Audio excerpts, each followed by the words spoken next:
राम राम मंडळी, welcome to our podcast. आणि आज करतोय आम्ही पार्ट 2 पॉडकास्टचा, जो की मागच्या वेळेस आम्ही केला होता मास्टर स्टुडंटसाठी जे प्रिपरेशन करायचे असतात. तर त्यासाठी लागणारे डॉक्युमेंट्स, त्यासाठी जी काही प्रोसिजर असते ती मी करतोय माझ्या भावासोबत.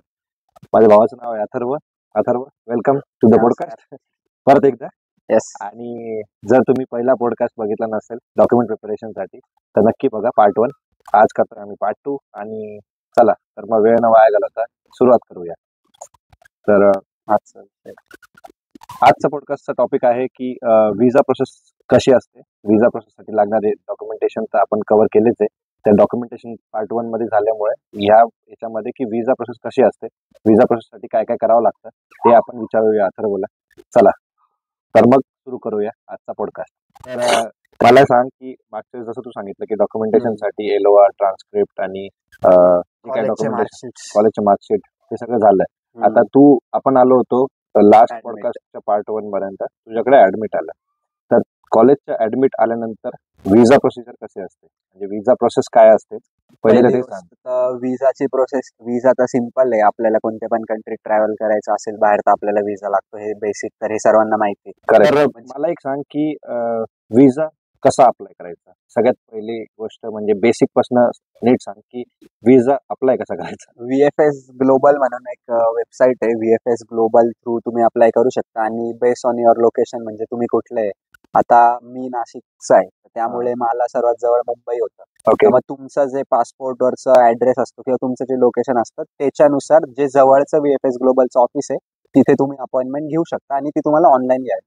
आणि VFS ग्लोबल जसं आपण नाशिकचे आहे आणि नाशिकसाठी मुंबईचं लोकेशन डिसाईड होतं, तर हे डिसाईड करण्यासाठी पण काही वेबसाईट आहे की नाही नाही नाही नाही ते आपल्या लोकेशन नुसारच जी जवळची असेल ना तिथेच भेटू शकते, असं नाहीये. कारण बऱ्याचदा प्रॉब्लेम काय येतो की आता मला उद्याची डेट हवी आहे मुंबईची, पण मला मुंबईची डेट अवेलेबल नाही. मग काही काही जण असं करतात की चेन्नईची, पण मग ते पॉसिबल नाही होत. कारण तुम्ही जिथे आहे ना तिथून जवळची जी डेट आहे, सगळ्यात जवळचं लोकेशन जे आहे. भरपूर लोक तसंच ट्राय करतात की यार मला आता खूप अर्जन्सी आहे, मला लवकरची विजाची डेट हवी आहे, मग मी चेन्नई किंवा बँगलोर साईडची घेऊ शकतो का. पण तसं नाही होत. तुम्हाला जी जवळची असते तर तीच त्याच्या अवेलेबल स्लॉट नुसारच तुम्हाला हो, त्यानुसारच तुम्हाला घ्यावं लागेल. बरं, आता मला एक सांग की समजा मुंबई कॉन्सुलेट आपण पकडलं, तर मग मुंबई कॉन्सुलेटची व्हिसा साठी जी अपॉइंटमेंट बुक करावं लागते त्याची प्रोसेस काय असते, म्हणजे कशी भेटते appointment. Online book and appointment म्हणून ऑप्शन असतो, तिथे जायचे, तुमचे डिटेल्स वगैरे तिथे जायचं म्हणजे कुठे जायचं. VFS ग्लोबलची वेबसाईट आहे. VFS अच्छा, ग्लोबलच्या okay. वेबसाईटवर तुम्ही बुक अँड अपॉइंटमेंट थ्रू जाऊ शकता. हा. आणि मग तिथे गेल्यावर तुम्हाला दिसतं, आता समजा आता मे चालू आहे तर मग तुम्ही एक्सपेक्ट करताय की मला जूनची डेट हवी आहे, किंवा बऱ्याचदा लोक काय करतात की आधीच, आता मी माझ्या केसला केलेलं होतं की मला कॉलेजचं ऍडमिट आलेलं होतं. मग माझ्याकडे तुझ्याकडे कुठल्या युनिव्हर्सिटीचं ऍडमिट होतं. अनहल्ट जसं मागे सांगितलं तसं होतं. मग त्यानुसार मी आधीच विजाची डेट बुक करून ठेवलेली होती. मग तसं असतं, पण ती एक रिस्क पण असते. कारण जर विजाच्या डेट पर्यंत तुमच्याकडे सफिशियंट डॉक्युमेंट जे की कॉलेजचा ऍडमिट आणि APS या सर्टन गोष्टी नसल्या तर मग तुम्हाला रिशेड्यूल करावं लागते. आणि बरेचदा डेट रिशेड्यूल करायची म्हणजे तुम्हाला एखाद्या महिन्यानंतरची भेटते, कारण स्लॉट्स अवेलेबल स्लॉट नुसार राहणार. हो, पण मला एक सांग की आता तू 2 गोष्टी सांगितल्या. एक तर तू बुक अँड अपॉइंटमेंट ऑनलाईन करू शकतो, आणि दुसरं तू ऑनलाईनच करू शकतो. ओके, आमच्या वेळेस जेव्हा मी केलं होतं 2019 मध्ये, तेव्हा आपण फोनवरती पण बुक करू शकत होतो. बट आता वेबसाईट वरती जाऊनच तुम्हाला करावं लागतं. आणि मला सांग की जर तू वेबसाईट वरती ऑनलाईन जेव्हा तू करतो तेव्हा त्याच्या लिस्ट ऑफ रिक्वायर्ड डॉक्युमेंट्स असते, बरोबर, की तुला एलओआर, ट्रान्सक्रिप्ट आणि ते सगळं लागतं, की व्हिसासाठी हे सगळ्याची काही गरज नसते. नाही, हे डॉक्युमेंट जेव्हा तुम्ही एम्बसी मध्ये जाता ना तेव्हा लागतात. त्यांची एक चेकलिस्ट असते, तो त्यांच्या ऑनलाईन तुम्हाला वेबसाईटवर भेटून जाईल. जर हवा असेल तर ती जी चेकलिस्टचा फोटो आहे किंवा जिथे ती चेकलिस्टची PDF आहे ती व्हिडिओच्या डिस्क्रिप्शन मध्ये टाकून देऊ, बट ती तुम्हाला पण सहजासहजी अवेलेबल होऊन जाते. म्हणजे बेसिकली तुझा व्हिसा टाईप हा स्टुडंट व्हिसा आहे. हो, मास्टर स्टुडंट व्हिसा. आणि जेव्हा तू गुगल सर्च करशील किंवा कोणी आता गुगल सर्च करेल, आता मला त्याच्यात थोडंसं एक कन्फ्युजन काय होतंय की व्हिसाची तू ऑनलाईन जेव्हा जातो व्हिसा करायला तेव्हा स्पेसिफिक तुला रिक्वायर्ड काय असतं, म्हणजे त्या दिवशी तुझ्याकडे एलओआर पाहिजे, जशी चेकलिस्ट तू बोलला, तर चेकलिस्ट म्हणजे काय, नेमकं तुला काय पाहिजे एक्झॅक्टली विजाची डेट बुक करताना तर आपल्याकडे APS आणि कॉलेजचा ऍडमिट ह्या 2 गोष्टी हव्या. ओके, म्हणजे कॉलेजचा ऍडमिट आणि एपीएस बुक करताना हवाय. आणि जेव्हा तुम्ही डेट बुक करता, आता समजा मला पुढच्या महिन्यातली तारीख भेटली, तर मग त्यासाठीचे जे डॉक्युमेंट्स आहे ती चेकलिस्ट आपल्याला त्यांच्या वेबसाईटवर भेटते. बट बेसिक गोष्ट जी अपॉइंटमेंट बुक करायला लागते ती म्हणजे एपीएस आणि कॉलेजचा ऍडमिट. सो 2 गोष्टी बोलला तू. चेकलिस्ट एक गोष्ट आहे आणि बुकिंग फॉर अपॉइंटमेंट बुकिंग साठी जे व्हिसा प्रोसेससाठी लागणारी म्हणजे व्हिसा बुक करण्यासाठी जे डॉक्युमेंट लागतात ते हे 2 पाहिजे. एपीएस डॉक्युमेंट आणि कॉलेजचा ऍडमिट. तर हे 2 गोष्टी खूप इम्पॉर्टंट आहे. बरेच मुलांचा कन्फ्युजन असतो की माझ्याकडे ते बाकीचे डॉक्युमेंट्स रेडीच नाही, मग मी व्हिसाची डेट घेऊ का नको. तर व्हिसाची डेट ही तुमची स्पेसिफिकली फक्त 2च गोष्टीवर अवलंबून आहे. ती म्हणजे एपीएस डॉक्युमेंट आणि दुसरं म्हणजे कॉलेजचा ऍडमिट. ते घेऊन तुम्ही एक व्हिसा डेट बुक करू शकता. ठीक आहे. आता मला माझी व्हिसाचं कळालं, म्हणजे माझा एक जो डाऊट होता किंवा सगळ्यांचा जो डाऊट होता तो कळाला. आता मला एक सांग की व्हिसाची डेट बुक केल्यानंतर जी चेकलिस्ट तू बोलला, तर ती चेकलिस्ट पहिली गोष्ट तर कुठे भेटेल आणि दुसरं की ह्या चेकलिस्ट मध्ये कुठले कुठले डॉक्युमेंट्स आपल्याला रेडी पाहिजे. व्हिसाची चेकलिस्ट तर तुम्हाला ऑनलाईन पण त्यांच्या वेबसाईटवर भेटून जाईल आणि ते तिथे गेल्यावर पण तुम्हाला देतात. बट ती ऑनलाईन तुम्हाला भेटते. हवं तर या व्हिडिओच्या डिस्क्रिप्शन मध्ये ते पण आम्ही टाकून देऊ. ओके. आणि जितके मला आठवतं तेवढं एक 11 ते 12 डॉक्युमेंट्स असतात. त्याच्यामध्ये हेच जे बेसिक आपण मागच्या व्हिडिओमध्ये सांगितले की कॉलेजचे प्रूफ्स, LOR आणि सर्वात महत्वाचं म्हणजे ॲफिडेव्हिट ऑफ सपोर्ट तुम्हाला लागतो. ओके. जो की गव्हर्नमेंटच्या बॉन्ड पेपरवर आपण बनवू शकतो. 100 रुपयाच्या बॉन्ड पेपरवर तुम्ही तो बनवू शकता. आणि तो सर्वात महत्वाचा असतो. तो का महत्वाचा असतो? कारण एक तर बरेच मुलं लोन घेऊन येतात आणि दुसरी गोष्ट काहींचे आपले आई वडील आपल्याला स्पॉन्सर करतात, मग ते एंटायर स्पॉन्सरशिप देतात. मग त्यासाठी आपल्याला लागतं की मी चाललोय, तर मग फंड्स दाखवावे लागतात. करेक्ट. मग फंड्स दाखवायला जसं की आपण बोललो ब्लॉक अकाउंट ओपन करावं लागतं, तर मग त्या ब्लॉक अकाउंटचे डिटेल्स सगळे टाकावं लागतात. आता मी तुला इथे एक मला विचारायचं आहे की ब्लॉक अकाउंट, बऱ्याच जणांचा असा प्रश्न असतो की जर्मनीमध्ये फ्री एज्युकेशन आहे. तर प्रायव्हेट आणि पब्लिकचा टॉपिक आपण ऑलरेडी कव्हर केलाय. पण पब्लिक युनिव्हर्सिटीमध्ये जे ब्लॉक अकाउंट म्हणजे काय, पहिले तर ते सांग. ब्लॉक अकाउंट म्हणजे बेसिकली आपल्या दैनंदिन गरजा पुरवायसाठी आपल्याला पैसे लागतात. So daily necessities. मग आपल्याला ते त्यांना दाखवावं लागतं की मी कसं काय मॅनेज करणार. कारण तुम्ही जर एखाद्या दुसऱ्या देशात येताय तर आपण असं नाही म्हणू शकत यार की मी तिथे गेल्यावर मॅनेज करेल. त्यांना आपल्याला आधीच दाखवावं लागतं की माझ्याकडे एवढे पैसे आहे आणि या पैशांवर मी इथे सर्व्हाइव्ह करू शकतो. सो तू जेव्हा व्हिसाला जातो, व्हिसाच्या डेटच्या दिवशी, त्याच्या आधीच तुझं ब्लॉक अकाउंट मध्ये ती अमाऊंट रेडी पाहिजे. आणि मला जेवढं माहिती आहे, मला करेक्ट कर जर मी चुकीचं सांगत असेल तर, ब्लॉक अकाउंटची जी अमाऊंट आहे ती एव्हरी इयर चेंज होते. So basically block account 2024 Germany जरी तुम्ही टाकलं, आता 2024 चालू आहे, तर जर्मनी जरी टाकलं तरी तुम्हाला कळून जाईल की आपल्याला एका वर्षासाठी किती अमाऊंट ब्लॉक अकाउंट मध्ये पाहिजे. माझ्या वेळेस 11,284 युरोज होते, जे की मला तिथे त्यांना युरोज का रुपीज? Yes euros 11,284. आपल्याला ओके 11,000. Okay, 11,284 euros. आणि मग त्याच्यातले आपल्याला दर महिन्याला ते 934 युरो देतात. म्हणजे तुमचं ते तर ठीक आहे, ते इथं आल्यावरती होतं. बट व्हिसाला जायला तुम्हाला 11,200 युरोज ब्लॉक अकाउंट मध्ये पाहिजे इयरली. आणि त्यासोबतच आपल्याला जेव्हा तुम्ही ऑनलाईनच अप्लाय करता तेव्हा हेल्थ इन्शुरन्स, ट्रॅव्हल इन्शुरन्स आणि हे डॉक्युमेंट्स आहे. आणि हे सोडून पण तुम्हाला ॲफिडेव्हिट जसं मी सांगितलं. तर हे ब्लॉक अकाउंटचे जे पैसे असतात, तर तू मला सांगितलं की 11,000 समथिंग ते एव्हरी इयर चेंज होतात. 2024 मध्ये जे आहे ते, तर नेक्स्ट इयर जे कोणी येणार असेल स्टुडंट तर त्याचे प्रिपरेशन करतील चेक करून. मला सांग की हे ब्लॉक अकाउंट जे असतं स्पेसिफिक कुठल्या बँकमध्येच जर्मन गव्हर्नमेंट त्याला अलाव करते की तसं काय असतं? की तसं नसतं. ब्लॉक अकाउंट बेसिकली आता मी लोन घेतलेलं होतं, मग मी लोन घेऊन मी एक थर्ड पार्टी एजन्सी असते ज्यांच्याकडे आपण ही अमाऊंट ब्लॉक करतो. आता मी त्यासाठी फिनटिबा यूज केलेली होती. आय गेस फिनटिबा, एक्सपॅट्रिओ आणि अजून 1-2 थर्ड पार्टीज आहे जिथे आपण हे फंड्स ट्रान्सफर करू शकतो. मग आपण पहिले हे फंड्स आपल्या बँकेतून किंवा आपले पैसे त्यांच्याकडे ट्रान्सफर करतो. आणि जेव्हा आपण जर्मनीमध्ये येतो तर आपण एक नवीन जर्मन बँकेत अकाउंट खोलतो, इथल्या लोकल बँकेत. आणि मग त्या टाइमला ते जे ब्लॉक केलेले पैसे पर्टिक्युलर म्हणजे माझे जे फिनटिबा मध्ये ब्लॉक झालेले पैसे, मी त्यांना सांगाल की हे माझं जर्मन अकाउंट आहे, तुम्ही हे पैसे ट्रान्सफर करा. अजून एक मला फक्त ऍड करायचं याच्यामध्ये की आमच्या वेळेस कोटक बँक आणि डॉयशे बँक या 2 बँक इंडियामधनं आपण त्याच्यामध्ये पण पैसे ठेवू शकत होतो, ब्लॉक अकाउंट मध्ये ब्लॉक करू शकत होतो. जसं तू आता थर्ड पार्टीचे जे नाव सांगितले फिनटिबा वगैरे XYZ, तसे आमच्या वेळेस आम्ही कोटक बँकमध्ये किंवा Deutsche Bank. डॉयचे बँकमध्ये ठेवले होते, जे इथे येऊन लोकल बँकमध्ये आपण ते फंड ट्रान्सफर करू शकतो.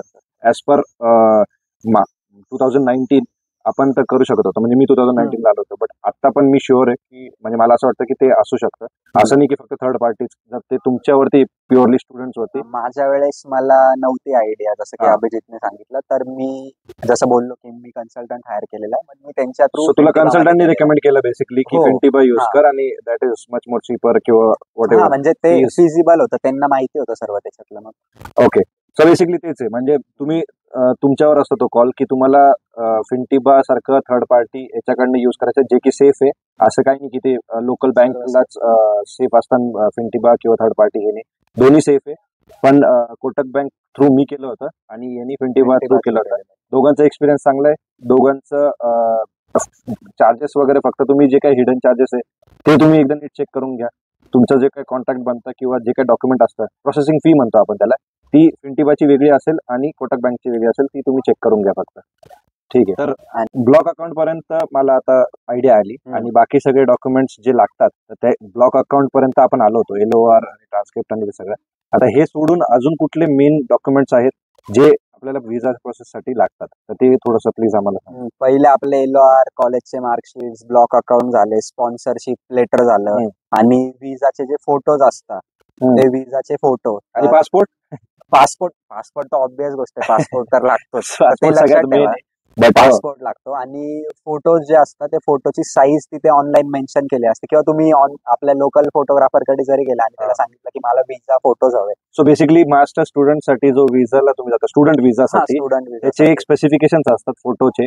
तर मी रेकमेंड करेल किंवा आम्ही रेकमेंड करू की तुम्ही एका प्रॉपर फोटोचे जे आपले शॉप्स असतात, जे फोटो काढतात प्रोफेशनल, त्यांना माहित असतं की विजासाठी लागणारी फोटोची साईज, स्टँडर्ड साईज, तर तुम्ही तीच घेऊन जा. बिकॉज तुम्ही जेव्हा विजाला जाता आणि तुम्ही जेव्हा विजाला जाता तेव्हा आमचं म्हणजे माझ्या बरोबर पण झालेलं आहे की काही स्टँडर्ड फॉर्म आम्ही घेऊन नव्हतो गेलो, तर मग खाली जाऊन तिथे आम्हाला करावं लागलं. पण ती धावपळ नाही करायची असेल तर प्लीज तुम्ही पहिलेच फोटोची प्रॉपर साईज जी ऑलरेडी दिलेली आहे स्पेसिफिकेशन त्याच्यानुसारच घेऊन जा.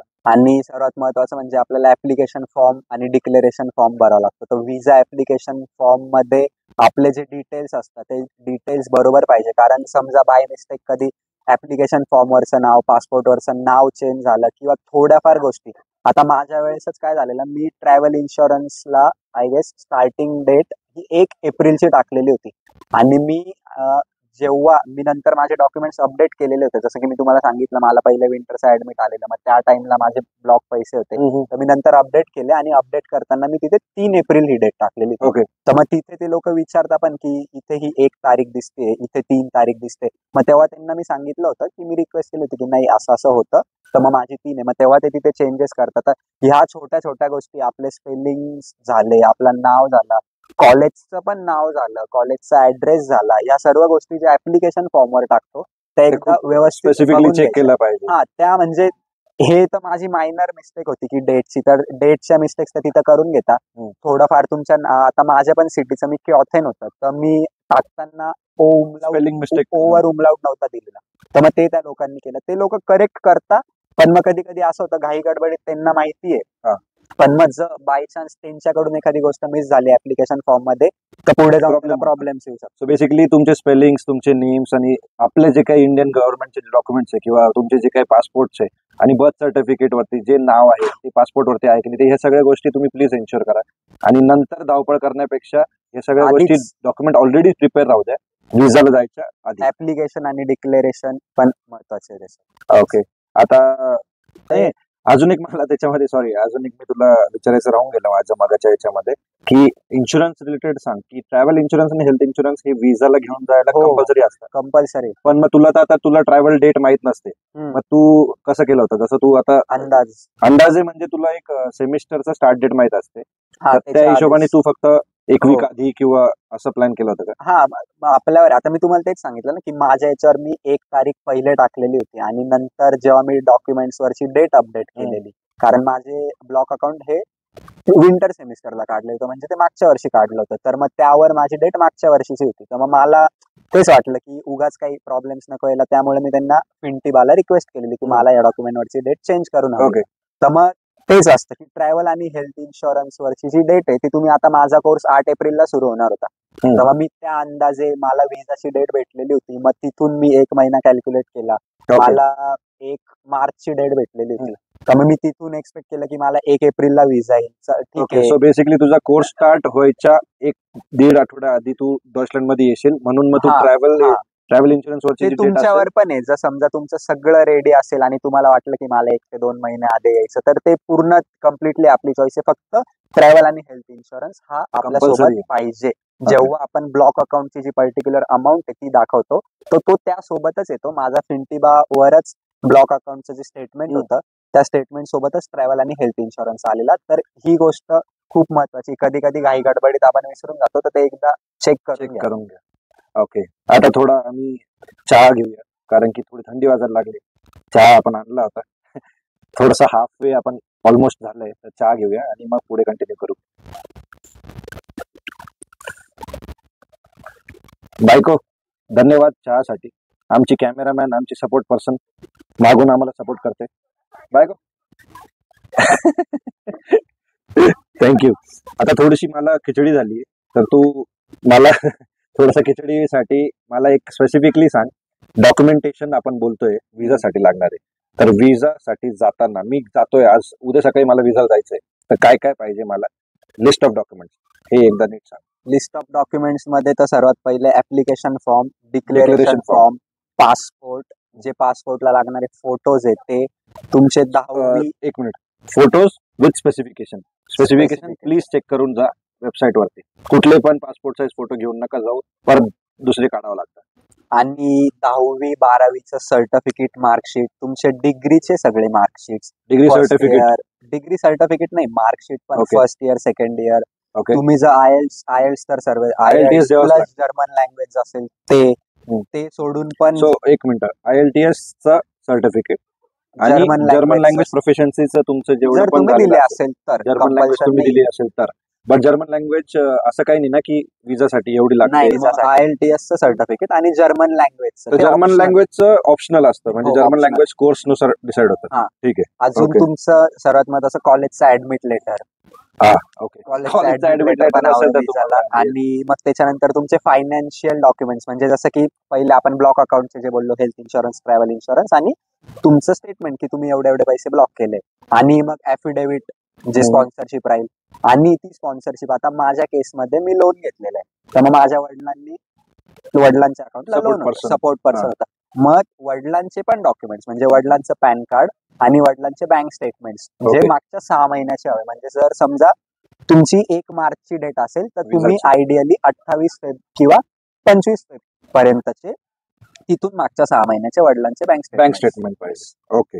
आणि APS सर्टिफिकेट, सगळ्यात महत्वाचं APS सर्टिफिकेट, ज्याच्यामुळे एकदा विजाचा प्रॉब्लेम येऊन गेलाय अथर्वला. सो हे सगळे डॉक्युमेंट्स आहेत. आय थिंक आपण कुठलं मिस नाही केलंय.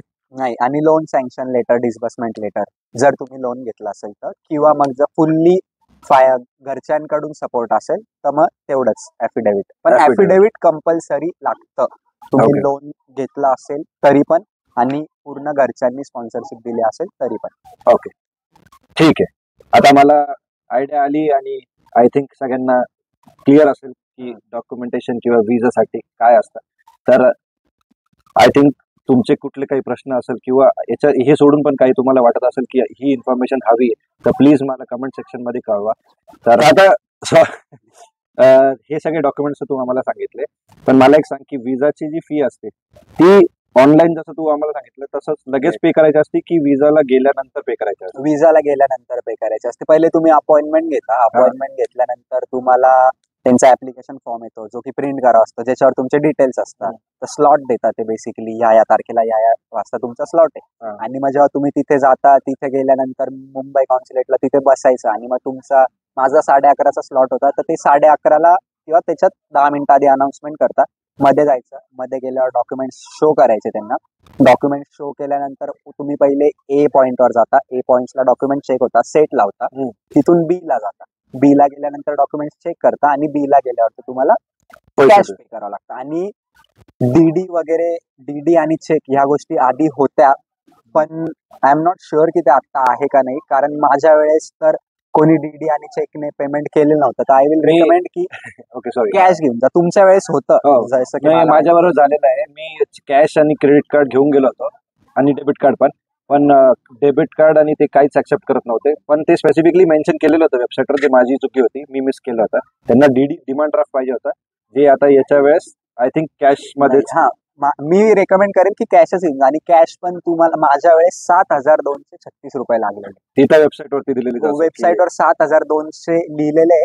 पण मी सांगेल तुम्हाला की सुट्टे जेवढे ठेवता येईल तेवढे ठेवा, कारण तिथे मध्ये गेल्यानंतर कोणी आपल्याला सुट्टे देत नाही. तर 7,000 असू द्या आणि वरचे जे काही 200-500 सुट्टे So, असू द्या. धावपळ करण्यापेक्षा हा बेटर की तुम्ही आधीच प्रिपेअर आधीच विजाला जी काही फी असेल ती तुम्ही कॅश मध्ये पण घेऊन जा, कार्ड पण असू द्या. सो तुम्ही एका चांगल्या पोझिशन मध्ये असाल आणि तिथे जाऊन पॅनिक नाही होणार. हा तिथे जाऊन मग बेसिकली 7,200 काढायचे, 30 काढायचे, वरून 6 रुपये सुट्टे द्यायचे, बस बाकी काही झंझट. ओके ठीक आहे. तर आता मला सांग की विजाची फी आम्हाला कळाली आणि विजा तू जेव्हा जातो, विजाची अपॉइंटमेंट झाली आपली, हा. विजा अपॉइंटमेंट झाल्यानंतर विजा अप्रूव्ह होतो किंवा रिजेक्ट होतो, ते पुढचं प्रोसेस काय असते, म्हणजे ते कळतं कसं काय तुला? पुढच्या सर्व गोष्टी मेलवर येतात. आता समजा तुमची आज विजाचे तुम्ही डॉक्युमेंट्स दिले, हा. तर मग जर दुपारी किंवा सकाळी असेल तर संध्याकाळपर्यंत किंवा दुसऱ्या दिवशीपर्यंत त्यांचा मेल येतो की तुमचे डॉक्युमेंट्स आम्ही रिसिव्ह केलेले, तर आता आम्ही हे पुढे पाठवतोय. तर Okay. मुंबईच्या VFS ला आम्ही डॉक्युमेंट रिसिव्ह केले, आता आम्ही मुंबईच्या जर्मन एम्बसीला पाठवतो आणि ते पाठवता आणि त्यानंतर पण तुम्हाला त्यांचे मेल येतात की सो बेसिकली जे कम्युनिकेशन आहे ते सर्व मेलवर होतं. ओके. आणि त्यानंतर मग ते तुम्हाला सांगता की आता आमच्याकडे जर्मन कॉन्सुलेट कडे डॉक्युमेंट्स आले, इथून आम्ही तुमचे जे सिटी आहे, आता माझी क्यॉथेन होती, तर क्यॉथेनची जी एम्बसी किंवा Embassy. क्यॉथेनचं जे ऑफिस आहे त्या हा. ऑफिसला ते डॉक्युमेंट्स जातात. आणि तुम्ही पण त्यांचा एक ईमेल आयडी आहे, तर ऍव्हरेज जर समजा आज विजा अपॉइंटमेंट आहे तर 1 ते 1.5 वीक नंतर तुम्ही त्या ईमेल ऍड्रेसला सांगू शकता की माझा हा विजाचा नंबर होता, ही अपॉइंटमेंट नंबर होती, तर मला माझं काय स्टेटस आहे हे चेक करायचं आहे. ओके. मग त्या केसमध्ये तुम्ही त्यांना जेव्हा मेल करता तर 1 दिवसामध्ये त्यांचा रिप्लाय येतो की तुमचे जे डॉक्युमेंट्स आहे ते आता व्हेरिफिकेशनला पाठवले, तर मग पुढचे जे तुमचं इमॅट्रिक्युलेशन असेल ते कॅरी होईल. Okay. आणि सहसा विजा यायला 1 महिना लागतो. माझ्या म्हणजे वेळेस तुझ्या तर मी- दिवशी विजा अपॉइंटमेंट तुझी झाली, हा. विजाची इंटरव्ह्यू झाली हा. अपॉइंटमेंटच्या दिवशी, त्याच्यानंतर 1 1 महिन्याच्या महिना हो. 4 वीक्स मग मी पण जे तुम्हाला ट्रॅव्हल इन्शुरन्सच्या डेटचं सांगितलं ना, ते मी या अकॉर्डिंगच प्लॅन केलं होतं, कारण माझी 29 फेबला विजाची डेट होती आणि 29 फेब नुसार मी 1 एप्रिल केलं होतं. बट म्हणजे तेव्हा मार्च फ्रायडे होता. मार्चचा पूर्ण महिना सोडून त्यांनी हा, 1 पण एप्रिलचं तेव्हा डेट. फ्रायडे होता, तर ते सॅटर्डे संडे ऑब्व्हियसली वर्किंग बंद हा. असतं, त्याच्यामुळे मी माझी जी 1 एप्रिलची डेट होती ट्रॅव्हलिंगची ती 3 एप्रिलला शिफ्ट केली. सो बेसिकली हेच आहे की अपॉइंटमेंट डेट झाल्यानंतर, विजा झाल्यानंतर तुमचं 1 महिन्याच्या 1 महिना आत यायला हा. हवं. 1 Approximately. महिना तर कमीत कमी 1 महिना लागतो, जास्तीत सो 1 जास्त वीक प्लस मायनस पकडून चला, बट प्लसच असतं, मायनस होत नाही. हा. 4 वीक्स तर मिनिमम लागतात विजा विजा यायला. येण्यासाठी. ठीक आहे. तर मग मला सांग की विजा अप्रूव्ह झाला वरती, तुला विजा हातात कसं काय येतो, म्हणजे विजा अप्रूव्ह झाला हे कसं कळतं की काय? तेच की मेल येतो त्यांचा की तुमचं व्हेरिफिकेशन कम्प्लीट झालेलं आहे. ओके. तर मग मी तेच सांगितलं की साधारण एखाद्या 1.5 महिन्यामध्ये ते येऊन जातो विजा. आलं त्यांचा तुझं, समजा आज मेल आला की तुमचं विजाची प्रोसेस कम्प्लीट झालेली आहे आता, तर त्याच्या 2 दिवसामध्ये तुमचा जो पासपोर्ट ते जमा करतात, त्या पासपोर्टवरच मागच्या साईडने आय गेस मागचे 3-4 पानं सोडल्यानंतर एक शिक्क्यासारखं प्रिंट होऊन येतं, जे पासपोर्टचे Stamp पेजेस असतात. असतं. हो, स्टॅम्प म्हणा किंवा प्रिंट म्हणा, ओके. तर तसं म्हणजे print तेच होऊन विजा स्टॅम्पिंगची प्रोसेस हा, visa असते, विजा stamping. तुला सबमिट करावा लागतो मुंबई. पासपोर्ट आपला ते जमा करून पासपोर्ट सबमिट करा, सॉरी देतात. पासपोर्ट Passport सबमिट जमा करावं करतात. लागतं आणि मग पासपोर्ट सबमिट केल्यावर ते विजा स्टॅम्प करतात हो, त्याच्यावर. तो स्टॅम्प होऊन येतो. आणि जर समजा तुम्हाला आज मेल आलाय की तुमची व्हेरिफिकेशन कम्प्लीट झालंय, तर तिथून पुढच्या 2 दिवसामध्ये तुमच्या घरी विजा येऊन जातो. म्हणजे तू विजा सबमिट केला, 2 पासपोर्ट दिवसात submit तुझा अप्रूव्ह झाला, सॉरी मी विजाच कावर बोलतोय मला कळत नाही. तुझा पासपोर्ट आज तू सबमिट केला, त्यांचा मेल आल्यानंतर अप्रूव्ह झालाय, तू सबमिट केला, मग तुला किती दिवसात घरी येतो की तुला घ्यायला जावं लागतं परत मुंबईला? नाही नाही नाही नाही, आपण जेव्हा फॉर्म वगैरे भरतो, ऍप्लिकेशन तिथे गेल्यावर पण ऍप्लिकेशन भरतो, तिथेच आपल्याला ऍड्रेस मेन्शन करायचा असतो की तुम्हाला तुमचा जो पासपोर्ट आहे हा. ज्यावर विजा येईल तो हा. कुठे हवा.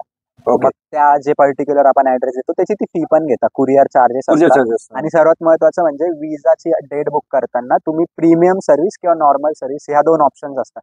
तर बरेच लोक म्हणतात की आम्हाला कंटाळा आहे, प्रीमियम सर्व्हिस घ्या. तिथे गेल्यावर पण बरेच लोक तुम्हाला इन्सिस्ट करतात की प्रीमियम घ्या, पण मी रेकमेंड करेल की कम्प्लिटली तुमची चॉईस आहे. प्रीमियम मध्ये जास्त बेनिफिट्स नसतात, जे डॉक्युमेंट्स आपण लावतो ते डॉक्युमेंट्स एक माणूस लावून देतो आणि वर त्यांचं जे आय गेस कॅफेटेरिया असतो, तिथे आपल्याला फूड फ्री So असतो. ते हेल्प करतात तुम्हाला. हा, ते हेल्प करतात, म्हणजे बट जी सगळ्या त्याची कॉस्ट आहे process ला. ती आय गेस 3,500 ते 4,000 आहे. तर मग मी रेकमेंड करेल की काही फरक नाही पडत. आता आपण विजाला जातो, एवढी मोठी गोष्ट आहे, तर फरक एवढाच पडतो की जर समजा नॉर्मल स्टुडंटला 1 ते 1.5 तास लागतोय, तर प्रीमियम वाल्यांना अर्धा तास कमी लागेल. ठीक आहे, पण तुमचं जर कन्सल्टंट ऑलरेडी असेल आणि त्याच्याकडे तुम्ही सगळे डॉक्युमेंट्स लावून घेतले इथून निघतानाच, घरून निघतानाच, म्हणजे विजाला जायच्या दिवशी, तर मला असं वाटतं प्रीमियम सर्व्हिस नाही घेतली तरी चालते. बट हे कम्प्लिटली तुमचा चॉईस आहे. की तुम्हाला घ्यायची आम्ही का असं नाही म्हणणार की घेऊ नका, हे नाही. तुमचा तर choice आहे. रेकमेंड करू की नका घेऊ, काही म्हणजे खूप मेजर डिफरन्स नाही पडत. ओके, ठीक आहे. बट मग तुझा जे अगेन प्रीमियम सर्व्हिस घेतल्यावर घरी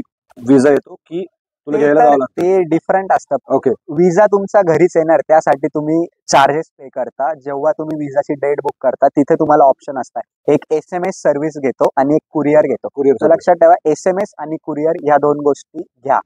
ओके. कारण SMS मध्ये आपल्याला अपडेट्स status कळत असतं. राहतात. आपल्या फोन नंबरवर SMS येतात, तुमचं हे चालू आहे, ते चालू आहे, मेल सोबत. म्हणजे जो वेटिंग पिरियड महिन्याभराचा आहे त्याच्यात तुला कळत राहतं की कुठे चाललंय, काय काय चाललंय, status आहे. माझ्या डॉक्युमेंट वर काय चाललंय हो, बेसिकली. तो तुम्हाला ठीक आहे. SMS येतो. आणि कुरिअर सर्व्हिस म्हणजे तीच की आपला जो पर्टिक्युलर ऍड्रेस आहे घराचा, तिथे कुरिअर करतो. ओके, तर अशा प्रकारे आपला विजा घरी येतो. येस, विजा घरी आल्यानंतर फ्लाईट बुक विजा करायची घरी आल्यानंतर फ्लाईट बुक करायची आणि यायचं.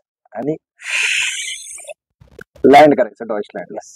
ओके, धन्यवाद तू आम्हाला दिलेल्या माहितीबद्दल. आणि आशा करतो तुम्हाला पण सगळे तुमचे डाऊट्स क्लिअर झाले असतील. थोडा सविस्तर काही होता. डाऊट्स असेल किंवा काही आमची इन्फॉर्मेशन देताना चुकली असेल हा.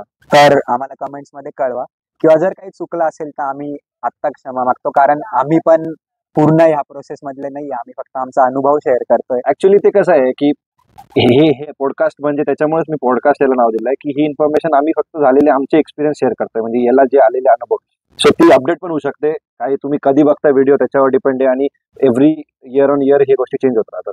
तर बेसिकली आपला ट्राय हाच आहे की सगळ्यांना हेल्प व्हावी. याच्यात थोडंफार जरी माहिती कळाली तरी खूप झालं. आणि आमचा हाच ट्राय असणार आहे की आपल्यासारखे, आमच्यासारखे जे मिडल क्लास फॅमिलीचे मुलं आहेत ते बाहेर येऊन शिकावे आणि त्यांचे स्वप्न पूर्ण करावे, आई वडिलांचे स्वप्न पूर्ण करावे.